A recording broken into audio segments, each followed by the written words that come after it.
What do you believe was the originating cause of you and your brother ultimately winding up shooting your parents? Me telling.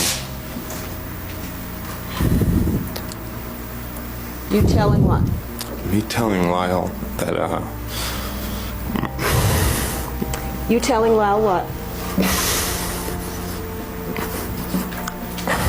Was it you telling Lyle about something that was happening? my dad.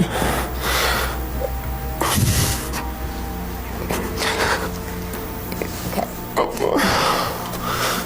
My dad.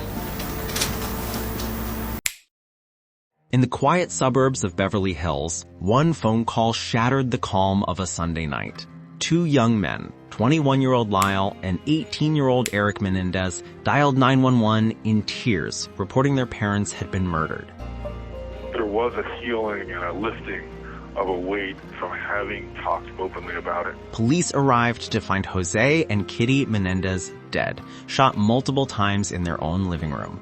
The brothers' grief seemed real. Their cries sounded convincing. But behind those tears lay one of the most chilling and complex questions in psychology. What drives a child to kill the very people who gave them life? From the outside, the Menendez family seemed flawless. Jose, a Cuban immigrant, had built a multi-million-dollar fortune in the entertainment industry. Kitty, once a beauty queen, was the elegant matriarch. Their sons attended elite schools, played tennis, drove luxury cars. They were, as neighbors described, the American dream. But behind the mansion walls, that dream was quietly unraveling. Jose ruled with intimidation and impossible expectations. Kitty battled depression and addiction. And the boys, trapped in their parents' shadow, were spiraling in ways no one could see. On the night of August 20th, 1989, the brothers walked into the family den armed with shotguns. They fired repeatedly, at close range, killing their parents instantly. Then they drove to the movies, bought tickets, and waited for the perfect moment to return home and discover the crime. When police arrived, they played their roles perfectly, devastated sons of a slain wealthy couple. But in the following months, suspicion began to grow. Their lavish spending, luxury cars, Rolex watches, and travel didn't match their supposed grief. Detectives began to wonder, had they killed for money? It took months, but the truth unraveled in an unexpected place, a therapist's office.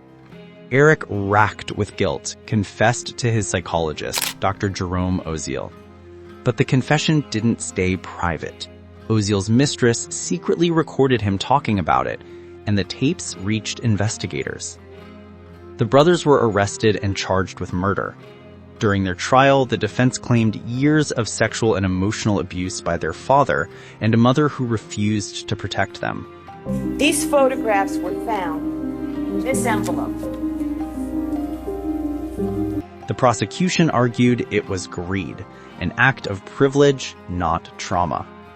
2 trials later, both were convicted of first-degree murder and sentenced to life in prison without parole. But the Menendez case became more than just a tabloid story.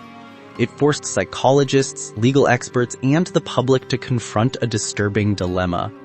Can deep trauma explain an unthinkable act? Abuse survivors often live in cycles of silence and fear. And when combined with wealth, control, and image, those cycles can turn volatile. If their story was true, their violence may have been revenge and release. If it wasn't, it exposed how self-interest can disguise itself as victimhood. Either way, it revealed how family, power, and trauma can collide in catastrophic ways. More than 30 decades later, Erik and Lyle remain in prison.